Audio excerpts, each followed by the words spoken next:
Hey guys, and welcome to the Working Money channel. So here's an opinion / belief by Anders L here on Twitter. XRP will not have an average return. It will either go 1000x or go to zero.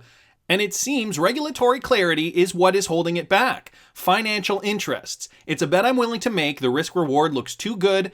And by the way, this is not financial advice. Interesting point of view here. Again, it all comes back to the regulatory clarity. We need to see the clarity in order for XRP to thrive. And I suppose if there is no regulatory clarity, if the world stays the status quo, XRP could go to zero, maybe. I mean, I think there will always be value in XRP. I don't think it'll go to zero. Maybe it'll stay at 25 cents.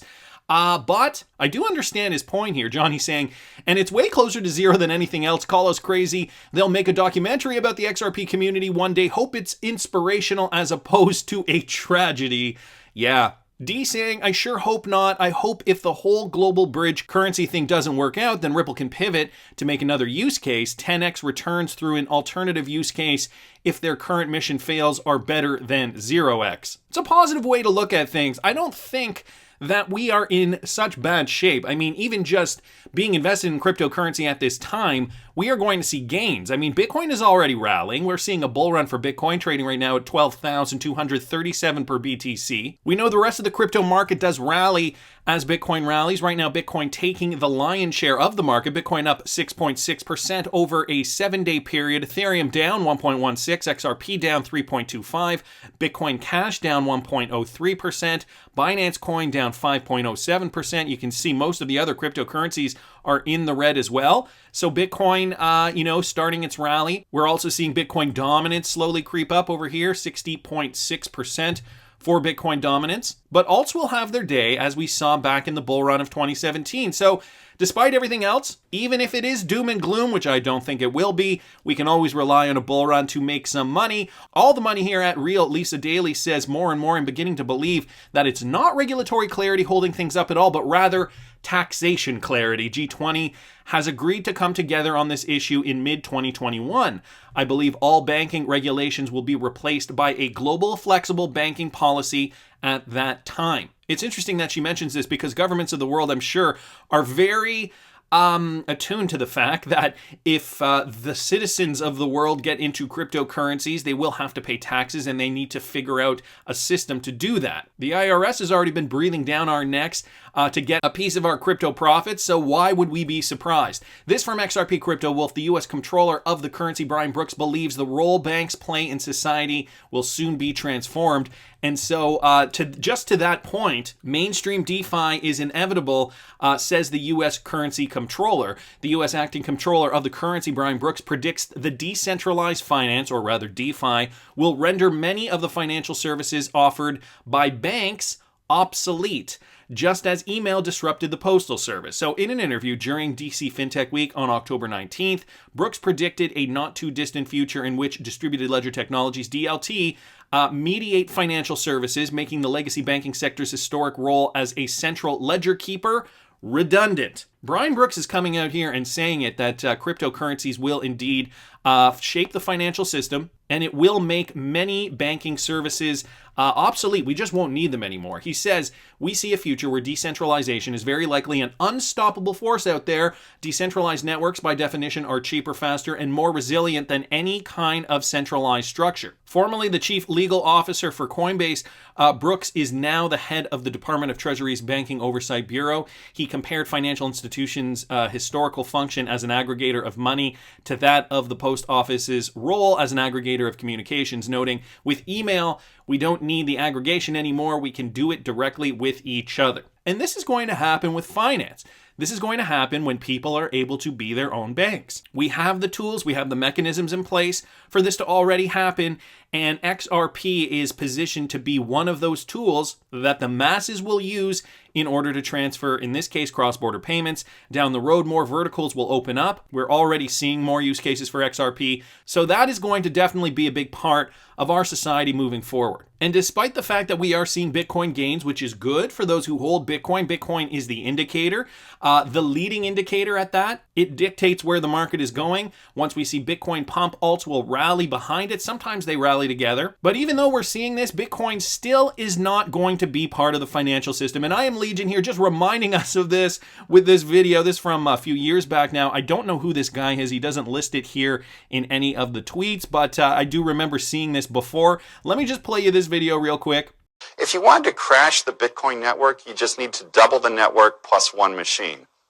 And then you have 51% by yourself, right? Now, what would this cost? $200 million of hardware? And this seems to be an arbitrage condition that is somehow violated in the market. Who would have a motivation to do this? It's not hard to think of people, like Chairman Kim, Chairman Putin, ISIS, whoever. I think that, there's an inherent weakness in these open networks in that you can get yourself a majority if you're willing to pay enough. And if this thing becomes a serious currency used in the Western world, there are plenty of enemies who would take it down like that based on the current governance. And this is something that you might be concerned about. So this gentleman here basically describing a 51% attack, and if you have enough money, you can essentially take down the Bitcoin system. This is why Bitcoin could never succeed within a global framework. It just won't scale. It can't scale. And if you have enough money, you can take down the system. Just remember that, Bitcoin maxis. I still do think that there is a spot for Bitcoin in this world. It is rallying. Right now, we're using it as an indicator for the rest of the market. For those of you guys holding altcoins, and many are predicting new Bitcoin all-time highs before a retracement by the end of 2021. It is very, very likely that we are going to see Bitcoin in the 6 digits. So between 100,000 and 300,000, that is somewhere within the prediction ranges of what I have heard over the last several months, couple of years. We're already hearing of a Bitcoin perhaps reaching over 20,000 in 3 months' time, so we're going to keep an eye on that. Guys, I saw this from the Cryptic Poet at OneCrypticPoet on Twitter. Crypto.com has now integrated Ripple's backed Pay ID. So no more long wallet addresses. Register your unique Pay ID tied to your wallet address. Accept crypto from other compatible wallets just by sharing them with your Pay ID. Send crypto to other wallets with registered Pay IDs instead of full-length crypto addresses. This is the future, guys, and I always talk about unstoppable domains. I got workingmoney.crypto. You can also get a Pay ID with your unstoppable domain if you decide to get one. I do have an affiliate link in the description for those of you guys interested in that. There are other avenues, of course, to get a Pay ID. You don't have to use my affiliate link if you do not want to, but there has been a development with unstoppable domains. Here is my account here, my domains, workingmoney.crypto, and you can now link your Twitter handle to your blockchain domain using Chainlink. So down here you can see verify your Twitter. If you guys are not seeing that bar with your unstoppable domain, you can also just go up here. There is a link, a Chainlink verification when you go to my domain. So you go up here, top right hand corner, you click on my domains over here, it brings you here, then it goes to Chainlink verification. And then you can see here my workingmoney.crypto account is already verified. And then it gives you guys, once you click on that, it gives you guys the steps on how to do that. I'm not going to get into this right now. I haven't set it up. Put it down in the comments if you guys want a video demonstrating how to do this. I think it's pretty straightforward, and even if you guys have done this already, and you do have quick, easy steps, send them over to me and maybe I'll include them in tomorrow's video. I want to keep moving along though, because there are some other things I wanted to talk about today. Mike Manfield here at Michael Manfield on Twitter posted this, and we got to remember all these guys are Ripple partners, okay? So Fujitsu, JCB, and Mizuho are all Ripple partners, and this reported from Finextra. Fujitsu, JCB, and Mizuho Bank are to jointly test a system that enables secure transactions involving sensitive user ID information between companies and industries. For the trial, JCB and Mizuho Bank will exchange the linked participant ID information such as names, addresses, and employers on the cloud platform built by Fujitsu. Approximately 100 Fujitsu Group employees in Japan will participate in the program, which is scheduled to last for approximately 4 months. The project will run on a self-sovereign and decentralized digital identity exchange technology, which utilizes a blockchain solution from Fujitsu Laboratories. So it isn't mentioned if they are using the XRPL or not with regards to this. Again, we know all these banks do have a Ripple connection, whether that is a coincidence at this point or not. I don't know. Maybe they all realized this and they all decided, hey, look, maybe we can make this work on the XRPL. It is a possibility, but it isn't confirmed. I wanted to thank Michael Manfield here for posting that. And guys, did you know that the Sand Dollar has finally been launched? So this from Martin CP Volk on Twitter. Central Bank of Bahamas has now finally launched their landmark Sand Dollar. This is one of the first CBDCs to ever be in circulation. I suppose the Chinese yuan is already being utilized in China as well. The Central Bank of the Bahamas, though, has officially launched its national digital currency, the first of its kind in the world to have been fully deployed. Okay, so it is not a trial run, of course. The Sand Dollar is a digital version of the Bahamian dollar issued by the country's monetary authority as a central bank digital currency. So the project is designed to bring more inclusive access to regulated payments and other financial services. CBDCs have been a hot topic this year, as we all know. And the first phase of the Bahamas rollout sees private sector players such as banks and credit unions readying compliance checks for personal and enterprise wallets to support the Sand Dollar. The digital wallets will be secured with multi-factor authentication security and will be mobile-based, servicing the 90% of the population with smartphones. So only 10% of the population in the Bahamas do not have smartphones.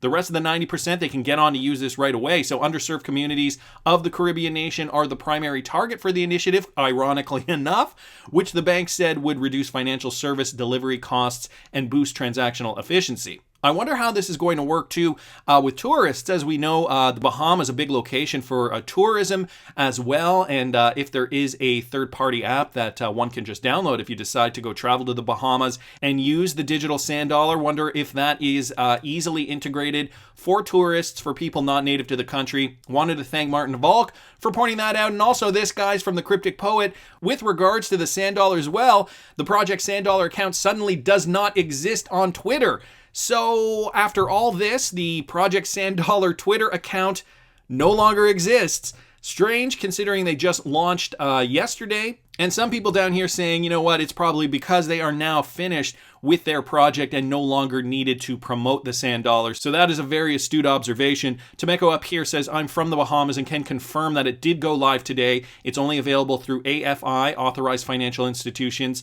like the US equivalent of Cash App. Currently, there are 6 of them, but not all are ready. So they are still rolling this out. These are still early days for the Sand Dollar. So I wanted to thank the Cryptic Poet for posting that. And Stuart Alderati, that's right, counsel for Ripple, is now mentioned as one of the top 25 cryptocurrency lawyers in the United States. I'm honored to have made the cut, he says.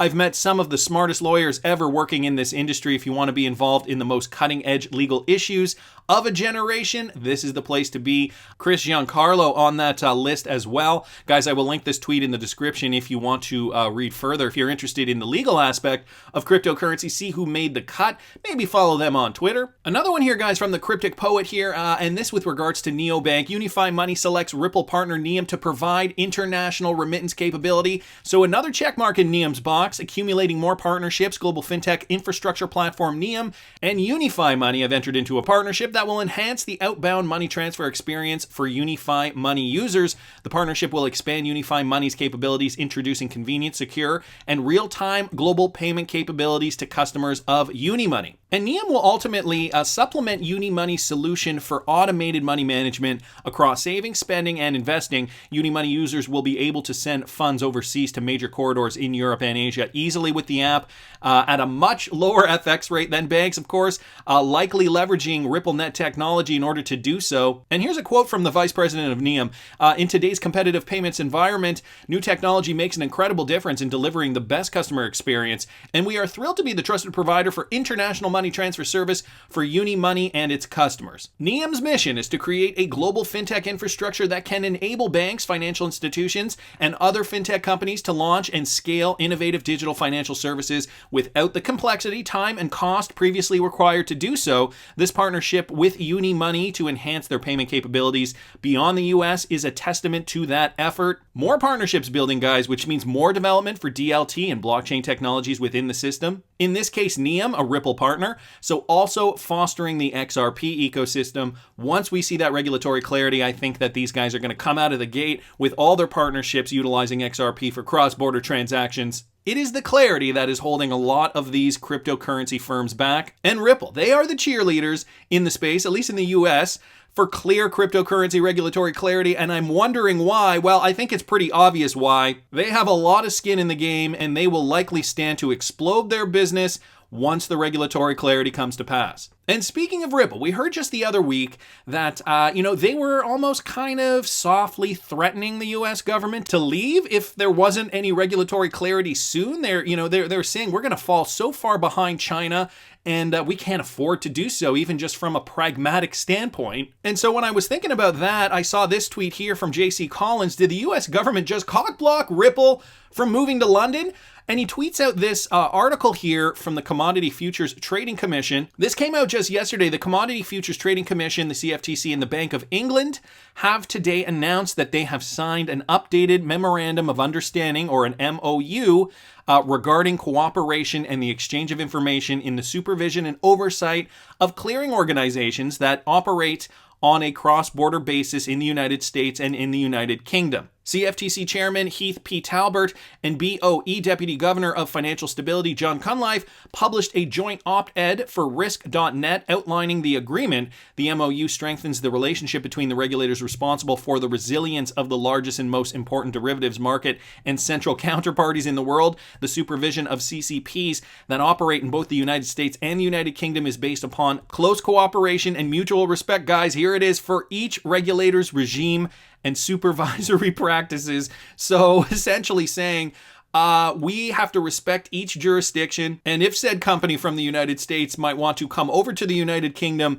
and to try to thwart the regulatory clarity, well, that just ain't happening. Through the MOU, the CFTC and the BOE expressed their willingness to cooperate in the interest of fulfilling their respective regulatory mandates, particularly in preserving the benefits of cross-border clearing activity. The MOU also recognizes the history of cooperation between the CFTC and the BOE and encourages supervisory coordination and reliance upon the other authorities' supervision and regulatory framework. So it does sound like a bit of a cock block, as JC Collins puts it here. Wanted to thank you, my friend, for posting that. But guys, ultimately, this is all noise. Ripple has the partnerships. They've already signed them. So there are contracts, hard contracts, dictating what is going to happen once something moves. You remember that? Nothing's going to happen until something moves. So just to remind you guys, this is from T. Hall Benedict XRP on Twitter. All of the World Bank IFC's payments and remittance investments tie to Ripple.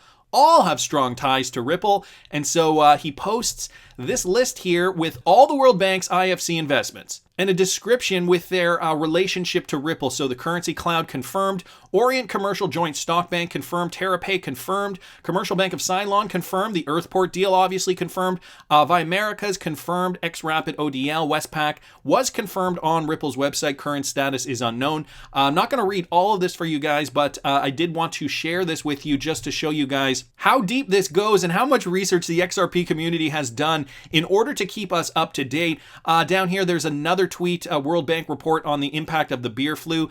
So there's some great information in this tweet thread, guys. Obviously, some of these things aren't confirmed. I mean, if something happened in 2018 and it was confirmed then, that's not to say that the status is exactly the same today, but it is good to get a starting point. And in a lot of these cases, these confirmed partnerships are confirmed and will stay confirmed for the foreseeable future. I'm sure that Ripple and a lot of these guys have deals stating, look, if we can't make it work within a 5 or 10 year time frame, then maybe we can renegotiate the contract. But as of now, we know that a lot of these partnerships are confirmed. Ripple has said that they thought regulatory clarity would happen sooner, and I'm sure a lot of people in the banking sector did as well. Which finally brings me to this, guys. At CryptoSEQ on Twitter, brings up a good point with regards to CBDCs and the complete overhaul of the global financial system. He says this is the biggest change since Bretton Woods. Interoperability and standards are going to be key, and the Quant network have laid the foundations for Overledger to be the global infrastructure for CBDCs. Now, I know some of you guys are invested in Quant. Some of you guys are maybe interested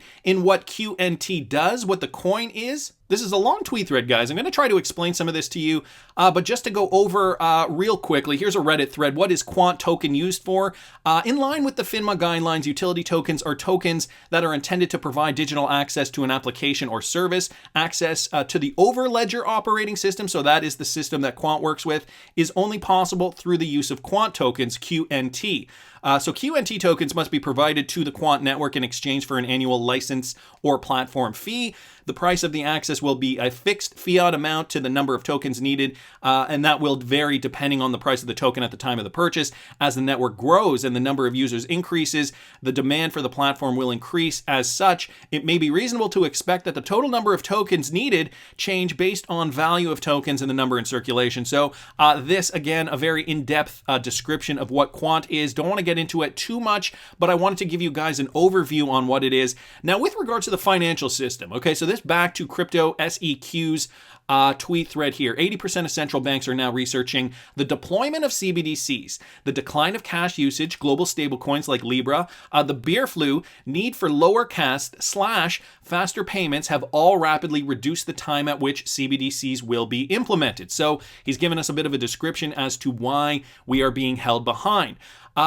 Raoul Pal, who I've mentioned on this channel before, recently did an excellent video explaining the profound change this will have and encourage everyone to watch. Also, the highly anticipated interview, okay, and then he links the video down here. G. Verdian, who is a handle on Twitter, Gilbert Verdian, the CEO of the Quant Network, has had the vision to see blockchain and CBDCs will revolutionize the global financial system and founded Quant and has been laying the foundations to make that a reality ever since.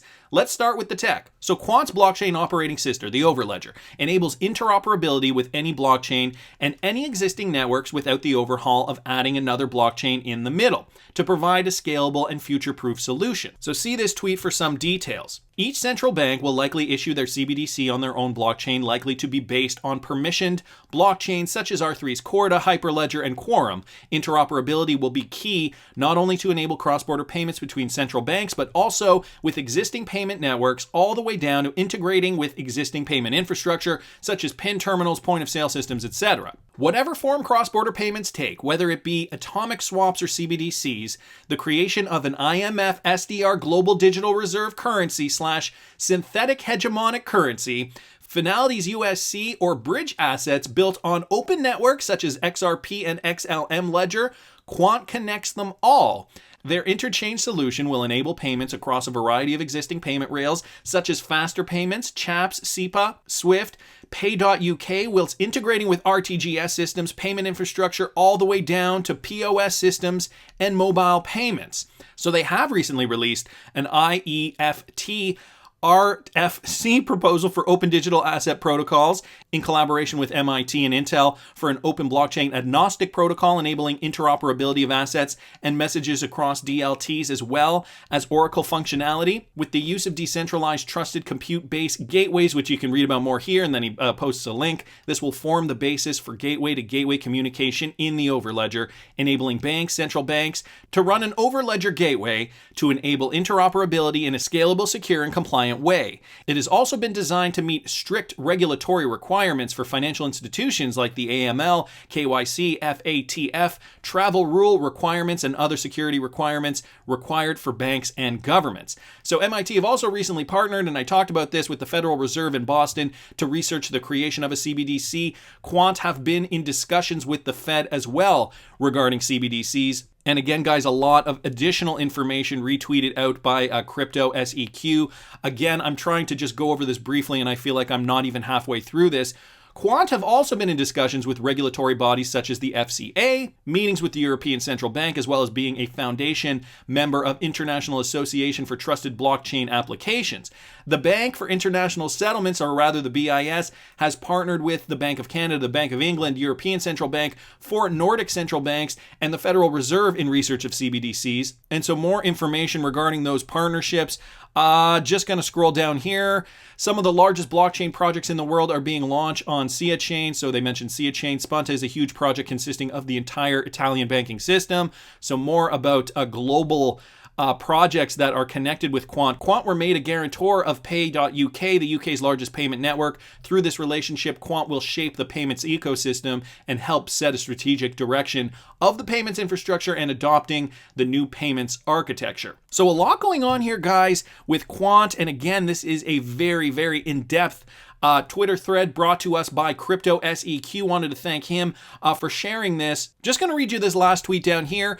Global standards are also crucial for interoperability, and this is why Gilbert founded the ISO TC307 for blockchain, the globally recognized standard which has 57 countries working towards that, and then he posts a link with regards to that. So, Quant, part of this system, it is an ERC token. Some people are probably scratching their heads right now. What does this have to do with XRP? Well, guys, I also saw this from Martin Volk, Ripple XRP and Quant Overledger Gateway Partnership. So all these systems are going to work together, and we're going to see a robust financial future. I know some of it makes my head spin as well. To be honest with you, I'm not terribly interested in the tech. I'm more interested in the price. I want to know that a certain coin has utility, and I want to know that there will be future demand for certain coins. So it is something to think about. So Ripple XRP and Quant Overledger Gateway Partnership. Ripple has disclosed plans to improve its cross-border payment system. The platform has also added Quant Network's Overledger Gateway as one of its Ripple XRP validators. This addition will make it possible for Ripple users to earn QNT tokens. And this tweeted out from Quanthony here on Twitter. XRP is opening up the world to a new means of cross-border payments and on-demand liquidity. Running a XRP validator via Overledger gateways, which plugs into Quant's ecosystem of ecosystems of the future. Earn Quant by processing transactions from Ripple. So guys, there is going to be a lot of interconnectivity within this financial landscape. It looks as though the Quant network is integrating with something that is already building itself up, namely RippleNet, to be the world's leader in cross-border payments. So do you think it's worth it to buy some Quant tokens? Right now, QNT trading at about $11.29.